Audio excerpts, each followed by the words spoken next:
Hey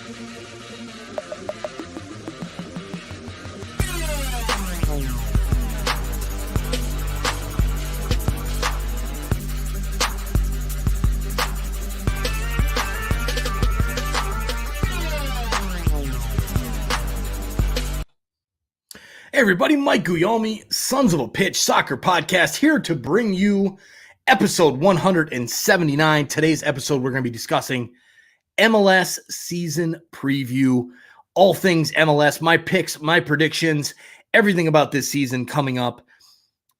As a side note, I will be releasing this episode on podcast as of tomorrow. Yet for Sons of a Pitch YouTube, I am going to redo it and tag it and title it as MLS season preview next week for the full season. So if you're watching now and you're a diehard and you're hanging out with the podcast side of things, great. And for whoever's looking for an MLS season preview, we're glad to have you here listening to Sons of a Pitch Soccer Podcast. And all right, so with that, if time allows, I will discuss the Olympic qualifying final game reaction with Honduras and Mexico. We'll talk a little bit about that as well. But glad to have you all here hanging with me for this episode of the Sons of a Pitch, an American soccer podcast. Let's get right into it here and get started. So a little bit into the MLS season coming up starting on April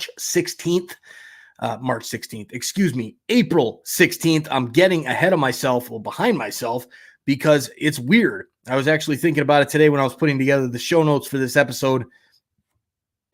Going back, we start the new season. So this is season 3 of Sons of a Pitch. We normally start the next season at the beginning of the opening week. And this year, we actually got through 62 episodes now of podcast because we've had the extended year due to COVID and the extended offseason. So going in with the look of the season starting out on the 16th, 2 games on that Friday night, and then we have all the games on Saturday and Sunday for that opening weekend. Should be fun for sure.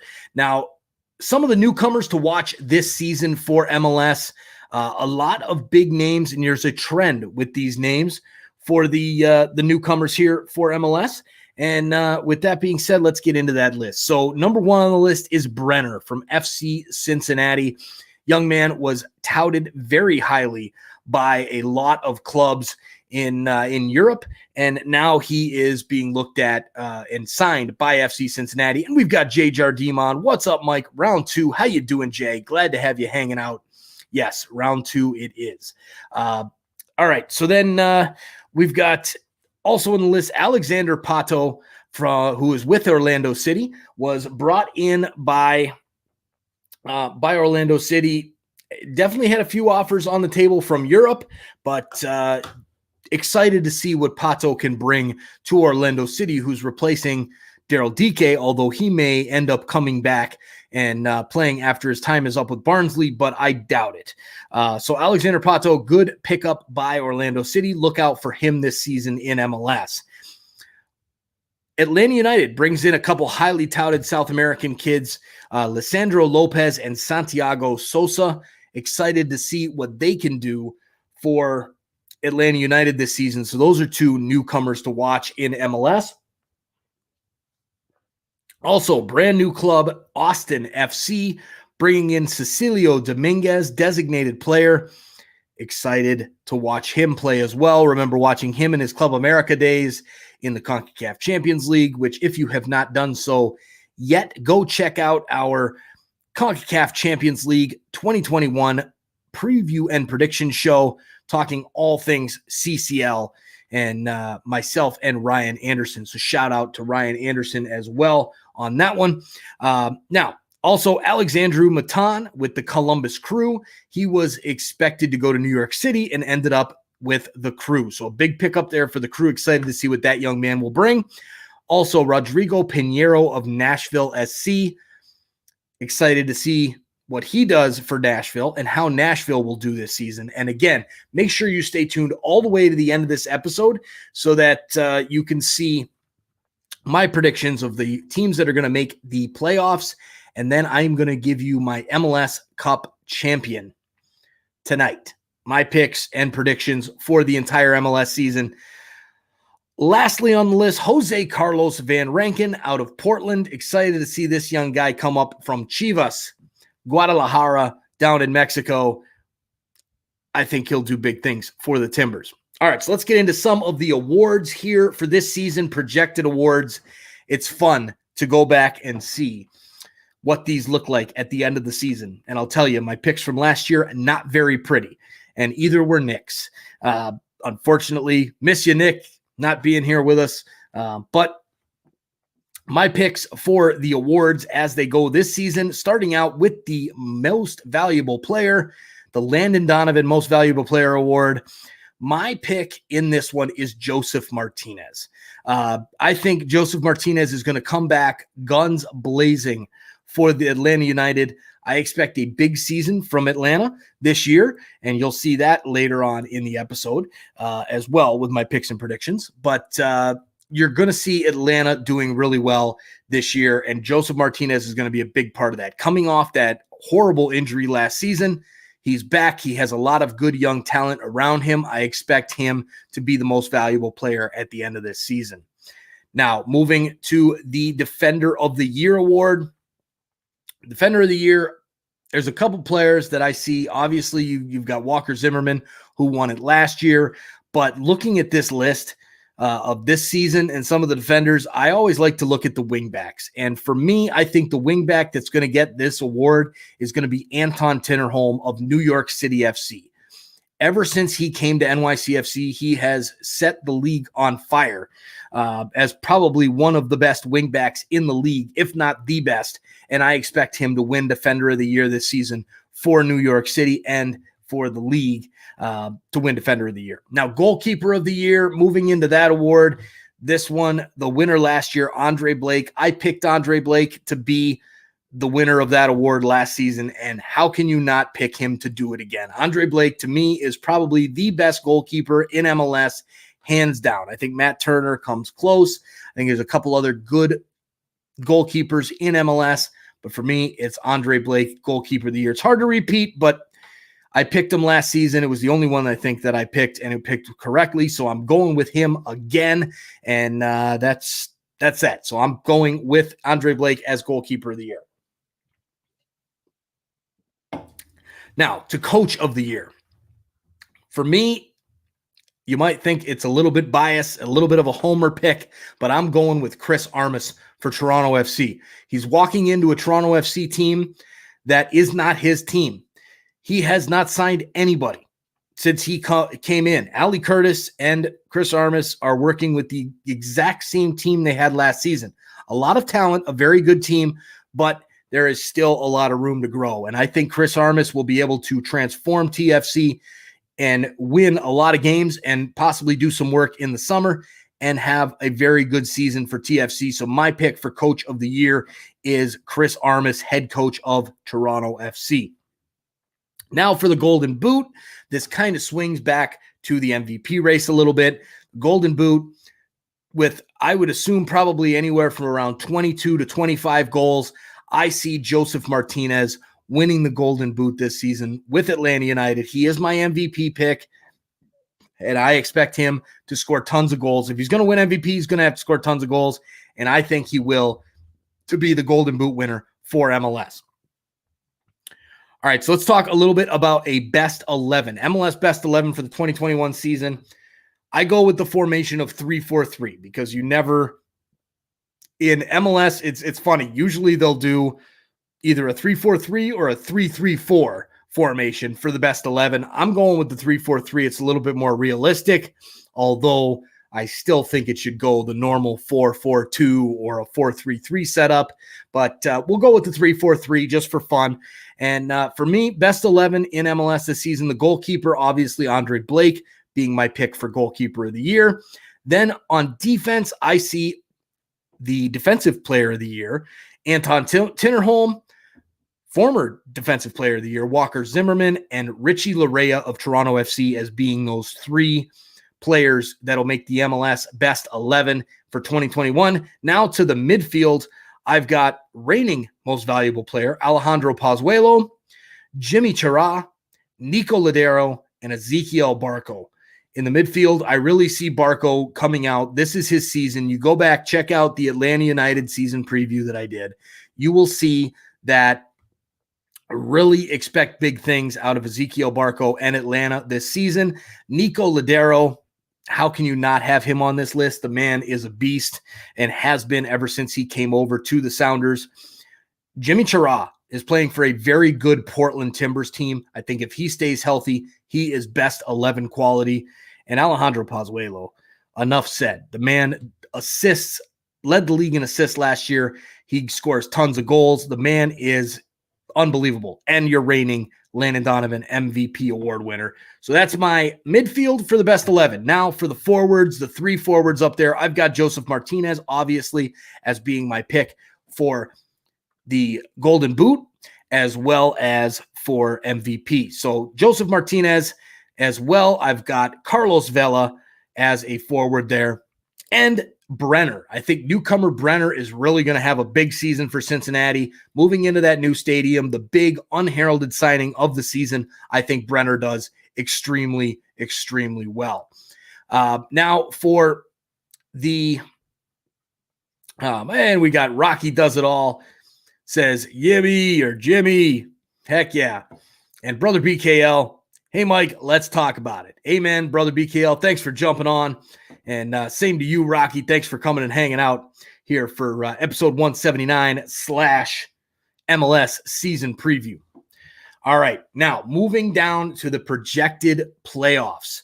These are the teams that I think will make the playoffs. And before we get into that, let's take a short sponsor break. All right. Now, guys, check out that join button down below. We've got a join option here on Sons of a Pitch, an American Soccer podcast. We've got the designated player level and the starter level, $1.99 for the starter level. Get your name featured in the scroll in all of our live streams, whether it's podcast episodes, live stream reaction watch-alongs, or anything else we do live. Loyalty badges and custom emojis.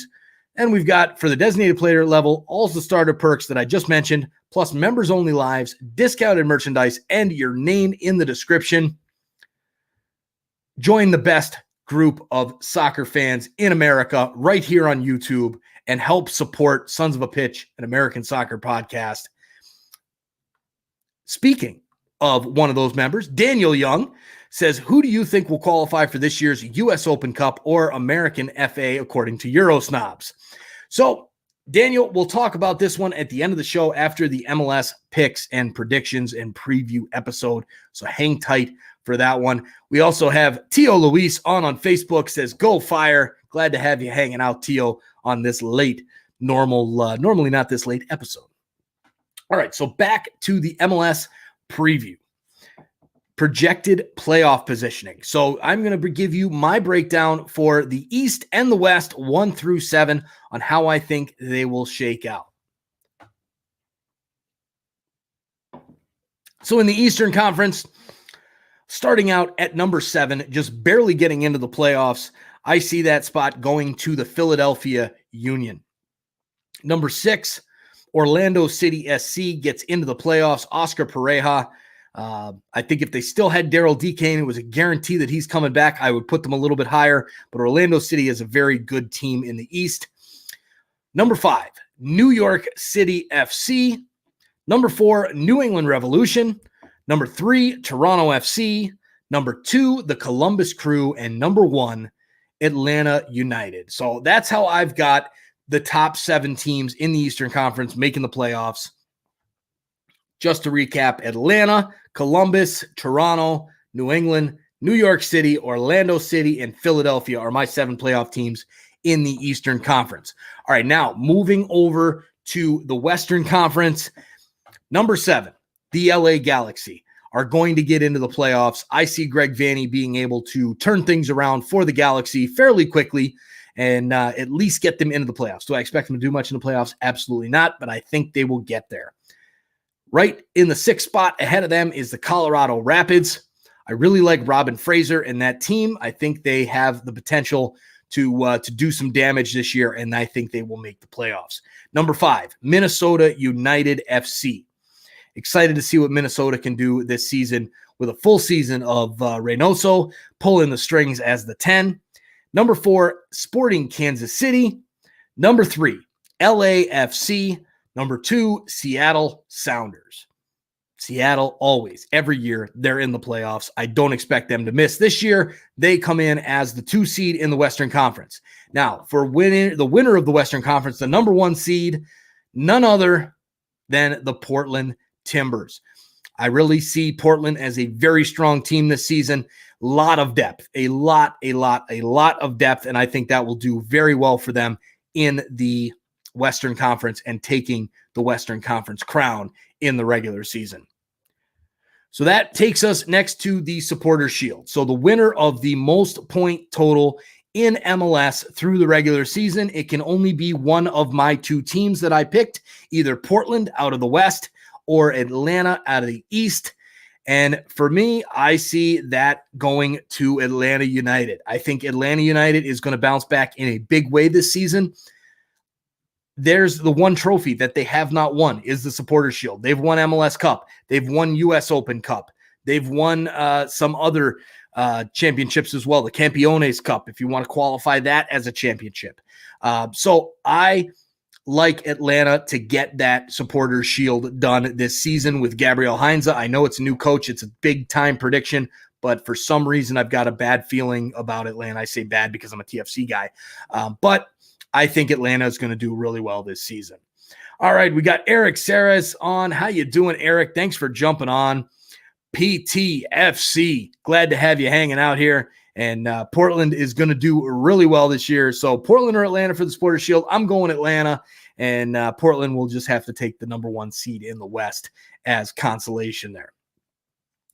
All right, so now moving down the list to the U.S. Open Cup, my projection for the U.S. Open Cup, and again, this is going to be a little bit different this season, where we have the U.S. Open Cup coming in and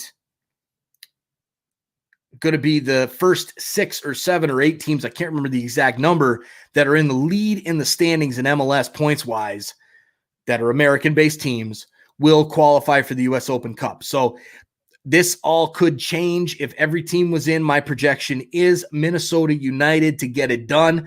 I think they will put a lot of effort behind the U.S. Open Cup this season, and I like Minnesota as a team to get that done. So my pick for the U.S. Open Cup, and again, it may change because they might not even get in based on the new setup on the tournament this season, but my pick, Minnesota United to win the U.S. Open Cup. So since we just talked U.S. Open Cup, we've got to move to the Canadian Championship. So the Canadian Championship, this one, we don't even know what the format is going to be for the Canadian Championship. The 2020 Canadian Championship final hasn't even been played. Technically, the spot was awarded to Toronto FC to play in the Champions League, but it was supposed to be a game between Forge FC of Hamilton of the CPL against Toronto FC in the Canadian Championship final for 2020. That game never happened. So we don't know if it's ever going to happen. But the Canadian Championship for 2021, if it's the same exact format, to me, there's no chance that a CPL team or a one of the provincial leagues gets the victory. So for me, it's between Vancouver, Toronto, and Montreal. Montreal is a train wreck. Vancouver, not far behind them, although I do expect them to do better with Mark Dos Santos in his 3rd season. But my pick for the Canadian Championship, none other than Toronto FC. I think they get it done and win the Canadian Championship again. Well, technically again, but not really, because we don't know if they won 2020 yet, but technically they did because they got the CCL spot. Anyways, it's tricky, but TFC, my pick for the Canadian Championship final. All right, so that takes us down to the MLS Cup final. My predictions for MLS Cup final, I'm going to give you the final matchup itself and then who the champion will be. So for me, going through all the different scenarios with the 7 teams in the Eastern Conference, I see In the first round, Columbus and Philadelphia, I think Columbus gets through. Toronto FC and Orlando City, I think Orlando upsets Toronto. New York City and New England, I think New York City wins.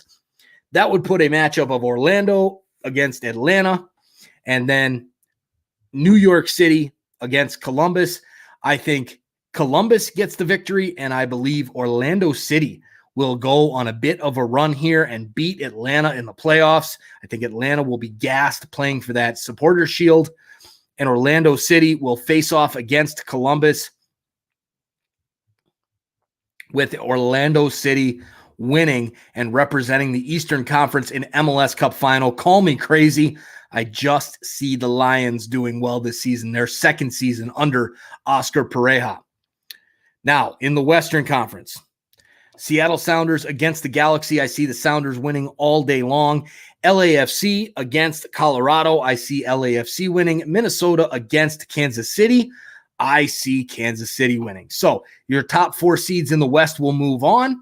Portland against Kansas City. I see Portland winning. LAFC against the Sounders. I see LAFC beating the Sounders.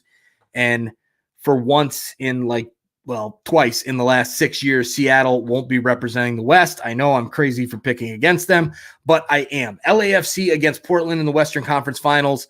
I think it's LAFC's season this season in the Western Conference. I believe they're going to prioritize the playoffs. Bob Bradley is going to have that squad fired up for the playoffs, and I think he will kind of put the rest of the players and do a lot of rotation towards the end of the season so that the best players are available for the MLS Cup playoff run. So my team out of the West is LAFC. My team out of the East is Orlando City for MLS Cup final. And then the championship, I just detailed it for you. LAFC is my pick to win MLS Cup and lift it at home, beating Orlando City in MLS Cup final. Bob Bradley, I think he will do what it takes to get LAFC. They're going to be fired up after that run to the CONCACAF Champions League final where they lost to Tigres in December. I see LAFC doing big things this year. So that is the MLS preview and predictions. Make sure you guys subscribe down below. Turn on that notification bell so you don't miss any of our awesome American soccer content. And that will do it for the MLS portion of it.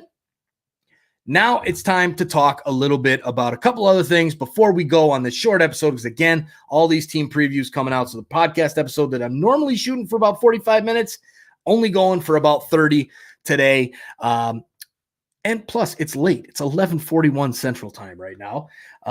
So want to get back to Daniel Young, a member here of Sons of a Pitch, an American Soccer Podcast, a member of the Founders Club as well. 5 spots left on the Founders Club, everybody. So if you want to get in on that, you want to be part of the Founders Club, you can join either starter level at $199 a month or $499 a month for designated player. You will get your name as part of that Founders Club there, along with Daniel Young. Who do you think will qualify for this year's U.S. Open Cup or American FA according to the Euro snobs? For me, I see the teams that I expect to make the playoffs. I really see Atlanta, Columbus, New England, probably NYCFC, Portland, Seattle, LAFC, and Kansas City. So I'm going to go with the top 8 teams that I have, top American teams. Obviously, in the East, I have Toronto FC finishing 3rd. Therefore, New York City as 5th would get in. So those are the teams that I see getting into the U.S. Open Cup. I don't like it. I know that there's a lot of pressure on trying to get all of these games in this season. It's still a shortened season since they couldn't figure things out with the CBA and whatnot. So I don't know. I think it is what it is, but I don't like it at all. I want just a normal U.S. Open Cup and give everybody a chance like they had in the past. And unfortunately, they're not doing that this season. But those are the teams that I think will qualify. Again, Daniel, great question. Atlanta United, Columbus Crew, New England Revolution, New York City FC, Portland Timbers, Seattle Sounders, LAFC, and Kansas City. Now, obviously, I'm sure that will change because those are the teams that I've got finishing the season in as the top 8 teams American teams in MLS, but we'll see how that goes. Now, here's another great question. Eric Saris, most evil sounder, Montero, Dempsey, or Alonso? That's a tough one between Dempsey and Alonso. I got to go with Clint Dempsey. I just can't stand Clint Dempsey. I just can't stand him. Haven't been able to stand him. Even when he was with USMNT, I didn't like him. I didn't like his swagger. It was just the wrong kind of swagger for me. He just was kind of like off with that swagger. So I don't like Dempsey. I think he's the most evil sounder. And yeah, there's that. Tio Luis over on Facebook says, who's your CPL team? So for me, I'm going York 9 FC, which I think they actually just rebranded the York United FC. But the team that's in Toronto, head coached by Jimmy Brennan there, York FC, that's my CPL team that I follow. But again, don't cover too much of it since I'm doing mostly MLS stuff with Sons of a Pitch.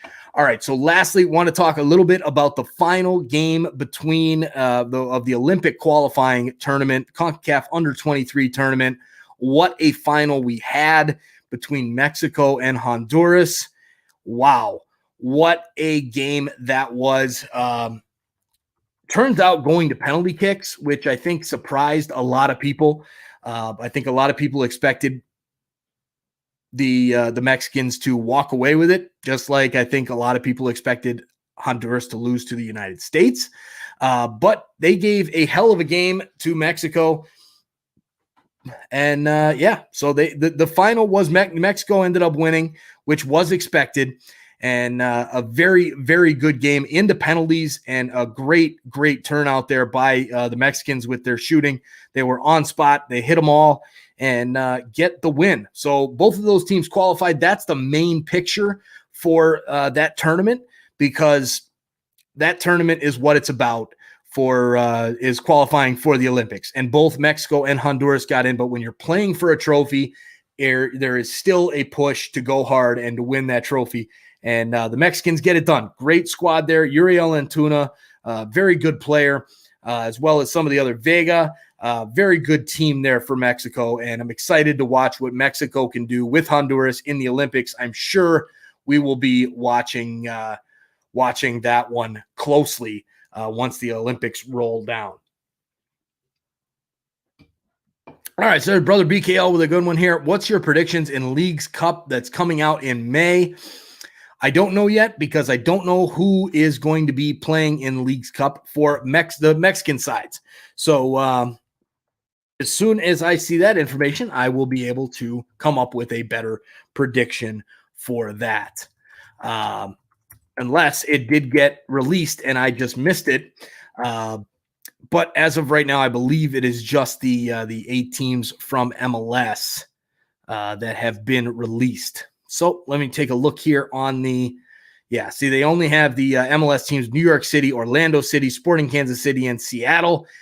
I think Seattle has a good chance to do something, but I don't think they will pay much attention to it. I think that they're focused more on the MLS season, and New York City and Orlando, I think, could do big things. I like New York City in that tournament a lot, just because I think that ownership group would love to do big things on that type of stage. So I like it for New York City there. Good question there, brother BKL.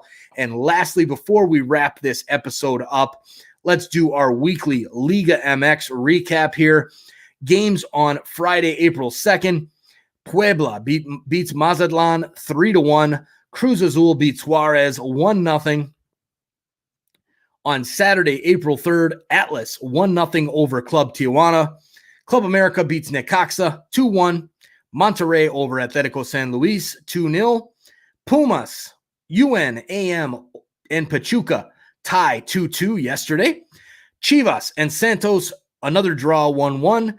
Tigres wins 1-0 over Querétaro full-time yesterday as well. And then the last game of the week, Club Leon and Toluca, a 2-1 victory for Club Leon, who is struggling, and now they're starting to change things up. They're starting to get better in the league, and I don't like it from a TFC perspective. Monterrey with a good win, getting ready for Champions League in midweek as well. Club America with a victory, and Cruz Azul with a victory. So all 4 Mexican teams in the Champions League with victories last week does not bode well for the MLS squads, well, the Caribbean squads, because the only MLS squad that's playing anybody is TFC playing Lyon, but the rest of the MLS squads have Caribbean opponents, and then we'll move on from there. So next week, we will be recapping leg 1 of those games, and just so you guys know, be live for the Club Lyon against TFC game. It is Lyon and TFC Scotiabank CONCACAF Champions League game, Sons of a Pitch, an American soccer podcast. Wednesday night, I'll be live for that one. 7, I believe it's 7 o'clock Central Time, maybe 5, 6, I don't know. But watch out for that one. Be simulcasting on Toronto Sports Insider as well. Can't wait for the season to get underway on Tuesday. And make sure you guys go check out Ryan Anderson, his channel. He is doing all of the CONCACAF games on his channel, doing live reactions for those. So go check that out and come back and hang out here for TFC Lyon. We'll see you guys on Wednesday night. And there's Brother BKL. NYCFC defeats DC United 2-1 today. Good stuff. New York City FC kind of rolling through the preseason here as we stand. All right, guys, it's been fun. Thanks for joining episode 179 of Sons of a Pitch, an American soccer podcast.